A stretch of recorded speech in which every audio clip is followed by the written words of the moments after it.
Alors, est-ce que vous avez déjà joué à Où est Charlie? Donc vous avez ce jeu dans lequel on doit retrouver un personnage qui est caché au milieu d'une foule. Donc si je vous parle de ça, c'est parce que je trouve que finalement, votre orientation ressemble beaucoup à ce jeu. En fait, Charlie, le personnage à retrouver, il correspond à votre métier idéal, que vous devez retrouver parmi une foule d'autres métiers. Mais la différence entre Charlie et votre métier idéal, c'est que dans le jeu, vous savez à quoi ressemble Charlie. Parce qu'il porte un bonnet et un pull à bandes rouges et blanches, et il a aussi des lunettes rondes et un jean bleu. Du coup, ça fait des critères qui vous permettent de le retrouver assez facilement. Mais le problème, c'est qu'en ce qui concerne votre métier idéal, vous ne savez pas du tout à quoi il ressemble. Vous ne savez pas quels sont les critères qui vous permettront de le distinguer. Voilà, c'est un peu comme si vous deviez retrouver Charlie parmi la foule, sans savoir à quoi il ressemble. Ça risque d'être dur. Eh bien, ce que je vous propose dans cette étape, c'est de découvrir à quoi ressemble votre métier idéal, en vous présentant les 3 critères qu'il doit obligatoirement réunir. Et quand vous les connaîtrez, eh bien, vous serez capable de trouver votre métier idéal.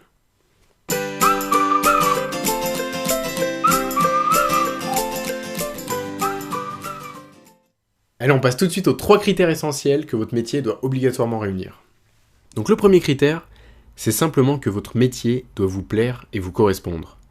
Donc ça paraît évident comme ça, mais pour trouver votre métier idéal, vous allez devoir vous connaître par cœur. Vous devez savoir ce qui vous plaît, ce que vous voulez, ce que vous ne voulez pas, ce qui vous intéresse, ce qui vous motive.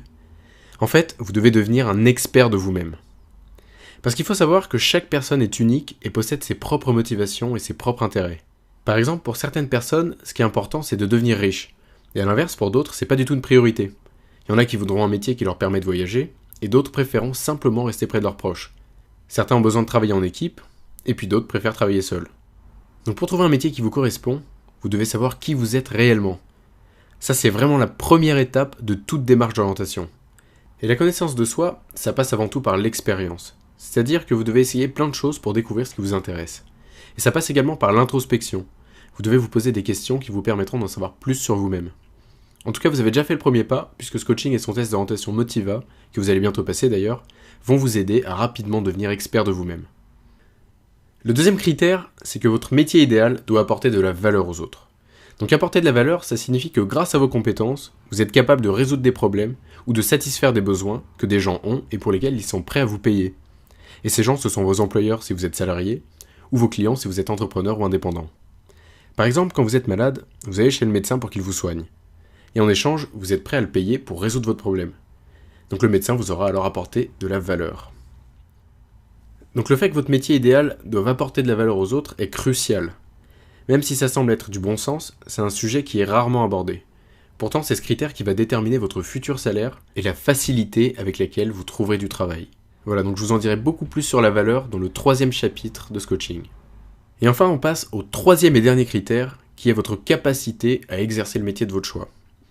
Bon, ce critère est assez simple, donc je vais faire vite. La question à vous poser, c'est: est-ce que je me sens capable d'acquérir toutes les compétences nécessaires pour exercer mon futur métier? Car c'est bien évidemment grâce à vos compétences que vous pourrez ensuite apporter de la valeur aux autres. Donc récapitulons. Pour qu'un métier soit idéal, autrement dit pour qu'il vous donne envie de vous lever le matin et qu'il vous permette de vous épanouir chaque jour, il doit 1. Vous correspondre, 2. Vous devez être capable ou devenir capable de l'exercer, et surtout 3. Il doit apporter de la valeur aux autres. Mais malheureusement, beaucoup de personnes n'ont pas trouvé leur métier idéal car ils ne sont pas conscients de ces 3 critères. Et voici les problèmes qui surviennent quand votre métier ne les respecte pas. Le premier cas de figure, c'est celui où vous avez trouvé un métier qui 1. Vous correspond, il correspond à vos intérêts et motivations, et qui 2. Apporte de la valeur aux autres. Mais le problème, c'est que vous n'êtes pas capable de l'exercer, car vous n'avez pas les compétences nécessaires. Donc cette situation, c'est ce qu'on appelle un rêve, tout simplement. Bon, c'est pas vraiment un problème si vous êtes dans ce cas parce que vous êtes proche du but. Il vous reste plus qu'à trouver la bonne formation et à acquérir les compétences nécessaires pour concrétiser votre rêve. Le deuxième cas de figure, qui est un peu plus embêtant, c'est celui où vous êtes 1. Intéressé voire passionné par un domaine dans lequel 2. Vous êtes très compétent. Mais le problème, c'est que votre projet n'apporte pas de valeur aux autres. Autrement dit, personne n'est prêt à vous payer pour ce que vous faites. Eh bien, c'est ce qu'on appelle un hobby, ou encore un loisir. Si vous êtes dans cette situation, pour transformer votre projet d'orientation en métier idéal, vous allez devoir vous concentrer sur la valeur, et découvrir comment vous pouvez en apporter aux autres. Bon, je vais prendre un exemple. Imaginons que vous adorez le canoë-kayak, que vous êtes très doué, et que vous voulez en faire votre métier pour en vivre. Dans ce cas, il va falloir apporter de la valeur, parce que personne ne vous paiera juste parce que vous aimez le canoë-kayak et que vous êtes doué. Vous pouvez par exemple apporter de la valeur en donnant des cours de canoë, ou en organisant des expéditions payantes. Vous pouvez aussi devenir très bon et vous faire connaître pour que des marques vous sponsorisent, en échange de la visibilité que vous leur apporterez pendant vos compétitions. Vous pouvez aussi lancer votre propre marque d'équipement sportif.